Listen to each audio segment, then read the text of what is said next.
Best interval scenes video కోసం 2K likes target ఇస్తే complete చేశారు మీరు. కానీ ఈ గ్యాప్ రావడానికి కారణం మా ఫ్యామిలీలో ఒక పర్సనల్ లాస్ అయింది. దానివల్ల ఈ వీడియో చేయడానికి టైం పట్టింది. ఓప్ మీరు అర్థం చేసుకుంటారని అనుకుంటున్నాను. ఇంకా వీడియో స్టార్ట్ చేద్దామా? అసలు ఈ ఇంటర్వెల్ సీన్స్ ఉంటాయి మామా. ఒక సినిమా రేంజ్ ని డిసైడ్ చేసేది ఇంటర్వెల్ సీన్స్ మాత్రమే. అప్పటి వరకు ఫస్ట్ హాఫ్ లో ఒక నార్మల్ వేలో వెళ్తున్న మూవీకి ఒక హై ఇచ్చేవి ఇంటర్వెల్ సీన్స్. అండ్ నెక్స్ట్ చూడబోయే సెకండ్ హాఫ్ ఎనర్జీ లెవెల్స్ ఈ ఇంటర్వెల్ సీన్స్ మీద డిపెండ్ అయి ఉంటాయి. మరి అలాంటి ఇంటర్వెల్ సీన్స్ పార్ట్ 2 లిస్ట్ ఇప్పుడు మనం ఈ వీడియోలో చూడబోతున్నాం. మరి ఇంకా లాగ్ చేయకుండా మ్యాటర్ లోకి వెళ్ళిపోదామా? హాయ్ హలో నమస్తే, వెల్కమ్ టు న్యూస్ 3 పీపుల్. వీడియోలోకి వెళ్లే ముందు ఈ వీడియోకి ఒక చిన్న రిక్వెస్ట్ మామా. ఈ వీడియోకి ఒక 2K లైక్స్ టార్గెట్ గా ఇస్తున్నాం మామా. వెంటనే టార్గెట్ ని కంప్లీట్ చేసేయండి. మీరు ఎంకరేజ్ చేస్తేనే కదా మాకు ఇంకా బెటర్ కంటెంట్ చేయడానికి ఊపొచ్చేది. మరి ఇప్పుడు లిస్ట్ లో మన నంబర్ 1 వచ్చేసి బాహుబలి 1 ద బిగినింగ్. ఈ మూవీలో బెస్ట్ సీన్ ఏంటంటే వార్ సీక్వెన్స్ కాదు మామా.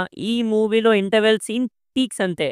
అసలు రాజమౌళి గారికి ఈ సీక్వెన్స్ ఇలా ప్లాన్ చేయాలి అంటే రానా మైండ్ లో, అదే బల్లాల దేవుడి మైండ్ లో బాహుబలి తనకన్నా అందనంత ఎత్తులో ప్రజల మనసులో ఎంత హైట్ లో ఉన్నాడో అని క్లియర్ గా పిక్చరైజ్ చేసి చూపిస్తూ ఇచ్చిన ఎలివేషన్ ది బెస్ట్ అనే చెప్పాలి మామా.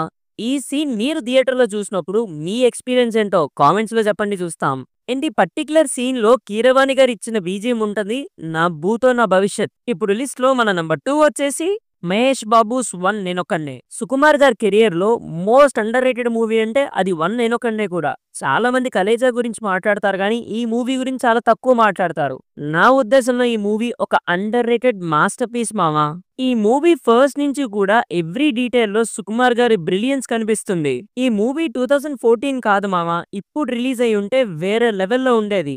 అప్పట్లో ఈ మూవీ ఓవర్సీస్ లో 1 మిలియన్ కూడా కలెక్ట్ చేసింది, కానీ మన తెలుగు రాష్ట్రాల్లో మాత్రం అట్ట డిజాస్టర్ గా మిగిలిపోయింది. ఇంకా ఇంటర్వెల్ సీన్ గురించి మాట్లాడుకుంటే మహేష్ అన్న serious level of high octane performance ఈ సీన్ లో మాత్రమే మనం చూడగలం. ఫస్ట్ ఆఫ్ ఆల్ సుకుమార్ గారు ఈ ఇంటర్వెల్ సీక్వెన్స్ ని టాయిలెట్ లోనే ఎందుకు ప్లాన్ చేయాలనుకున్నారో నాకైతే చాలా క్రియేటివ్ అండ్ యూనిక్ గా అనిపించింది ఈ సీక్వెన్స్. అండ్ అందులోనూ మహేష్ అన్న గన్ పట్టుకొని నిజం చెప్పకుండా చచ్చిపోయాడు సమీరా వీడు అంటూ గన్ ఫైర్ చేస్తుంటే ఆ లో యాంగిల్ లో రత్నవేలు గారి కెమెరా వర్క్ అండ్ బ్యాక్గ్రౌండ్ లో Devi BGM match made in heaven ఉంటుంది మామా ఈ సీన్ అయితే. మీకు ఈ పర్టికులర్ సీన్ మీద ఎలాంటి ఎక్స్పీరియన్స్ లా అనిపించిందో కామెంట్స్ లో చెప్పడం మాత్రం మిస్ అయ్యకండి. ఇప్పుడు లిస్ట్ లో మన నెంబర్ 3 వచ్చేసి ఈ మూవీ ఇంటర్వెల్ సీన్ ఏదో మాసో ఊరమాసో అనుకోకండి మామ, కానీ ఇంటర్వెల్ సీన్ కి చాలా పెద్ద ఫ్యాన్ బేసే ఉంది. ఇంతకీ ఆ మూవీ ఏంటని మాట్లాడుకునే ముందు మీరు మన ఫ్యాక్ట్స్ ఛానల్ని ఫాలో అవ్వట్లేదా? మరి పహల్గామ్ ఏరియాలో జరిగిన డీటెయిల్డ్ ఇష్యూ మీకు తెలియకపోవచ్చు. మరి ఆ డీటెయిల్స్ తెలియాలంటే మీరు మన ఫ్యాక్ట్స్ ఛానల్ని ఫాలో అయిపోండి. లింక్ ఎక్కడంటారా? కింద డిస్క్రిప్షన్ లో ఇస్తే చూసేయండి. అరే బాబు, ఆ ఫ్యాక్ట్స్ ఛానల్ని ఫాలో అవుతానులే గానీ ముందు ఆ మూవీ ఏంటో చెప్పరా. సరే మావా, ఆ మూవీ వచ్చేసి సీతారామం. ఈ మూవీ పేరు మీకు నేను చెప్పగానే ఫస్ట్ మీ మైండ్ లో ఆ బీజిఎం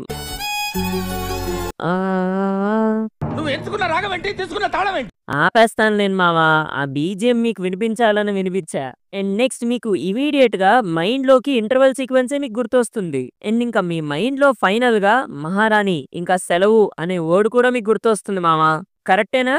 కామెంట్స్ లో చెప్పండి మరి నేనన్నది కరెక్టో కాదో అని. అండ్ ఇంకా ఇంటర్వెల్ సీన్ కి వచ్చేస్తే రష్మిక సీతా మహాలక్ష్మి కోసం వెతుక్కుంటూ వెళ్తే అక్కడ నూర్ జహాన్ ని చూసి షాక్ అవుతుంది. తానే మహారాణి నూర్ అని. రష్మికతో పాటు ఆడియన్స్ కూడా పెద్ద షాకే గురవుతారు. అండ్ అక్కడ వచ్చే బీజిఎం ఉంటది మామా, గుండెల్ని పిండేసేలా ఉంటాయి. మరి మీరు ఈ సీన్ చూసినప్పుడు మీ కళ్ళలో నీళ్ళు తిరిగాయా మావా? అండ్ ఈ మూవీ క్లైమాక్స్ గురించి మనం వేరే వీడియోలో డిస్కస్ చేద్దాంలేండి. ఇప్పుడు లిస్ట్ లో మన నంబర్ 4 వచ్చేసి పుష్ప ది రైస్. మూవీలో అప్పటి వరకు ఒక యాంగిల్లో చూసిన మనం పుష్పని ఇంటర్వెల్ సీక్వెన్స్ లో మాత్రం వేరే యాంగిల్లో చూస్తాం. లైక్ మంగళం శ్రీను ఇంటికి వెళ్ళి మాట్లాడదాం అనుకుంటాడు, కానీ సిట్యువేషన్ చూసాక అబే ఇదేది మాటలతో తేలే వ్యవహారంలా లేదని పుష్ప తనలో మాస్ యాంగిల్ ని బయటికి తీసి మంగళం శ్రీనుకి ఇచ్చే వార్నింగ్ భలే ఉంటుంది. ఇన్ఫాక్ట్ మూవీలో నాకు పుష్ప ది రైజ్ అనే టైటిల్ జస్టిఫికేషన్ ఈ ఇంటర్వెల్ సీక్వెన్స్ నుంచే స్టార్ట్ అయింది అని నాకు పర్సనల్ గా అనిపించింది. ఇది the best interval scenes part 2 video. Video length చిన్నగా అనిపించవచ్చు, కానీ నెక్స్ట్ వీడియో ఇంకా గట్టిగా ప్లాన్ చేద్దాం. మరి ఇంతవరకు ఈ వీడియో మీరు చూసి నన్ను సపోర్ట్ చేసినందుకు మీకే థ్యాంక్ యూ వెరీ మచ్. మళ్ళీ ఇంకో కొత్త వీడియోతో మళ్ళీ మీ ముందుంటా. Until then take care and bye by.